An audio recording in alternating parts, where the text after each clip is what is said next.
சென்னை மெரினா மற்றும் பட்டினம்பாக்கத்தில் நேற்று நள்ளிரவு முதல் பிப்ரவரி 12ஆம் தேதி நள்ளிரவு வரை 144 தடை உத்தரவு பிறப்பிக்கப்பட்டுள்ளது. இது தொடர்பாக சென்னை காவல்துறை வெளியிட்டுள்ள அறிக்கையில், சட்டம் ஒழுங்கிற்கு பாதிப்பு ஏற்படுத்தும் சமூக விரோதிகளை தடுக்கும் வகையில் இந்த 144 தடை உத்தரவு பிறப்பிக்கப்படுவதாக தெரிவிக்கப்பட்டுள்ளது. தடை உத்தரவு பிறப்பிக்கப்பட்டுள்ளதால் மெரினாவில் பலர் ஒன்று கூடக்கூடாது என்றும், ஊர்வலம், உண்ணாவிரதம், ஆர்ப்பாட்டம், மனித சங்கிலி கூட்டம் போன்றவற்றிற்கு தடை விதிக்கப்பட்டதாகவும் அறிவிக்கப்பட்டுள்ளது.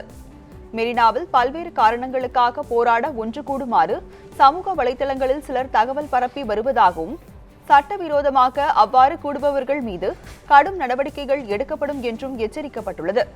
அதே சமயம் மெரினா கடற்கரை பகுதிக்கு யாரெல்லாம் செல்லலாம் என்பது குறித்தும் காவல்துறை தரப்பில் விளக்கம் அளிக்கப்பட்டுள்ளது. குடும்பத்தினர், குழந்தைகள், நடைபயிற்சி செய்வோர், ஓய்வு எடுப்பவர்கள் மெரினாவுக்கு செல்லலாம் என்றும் காவல்துறை தெரிவித்துள்ளது.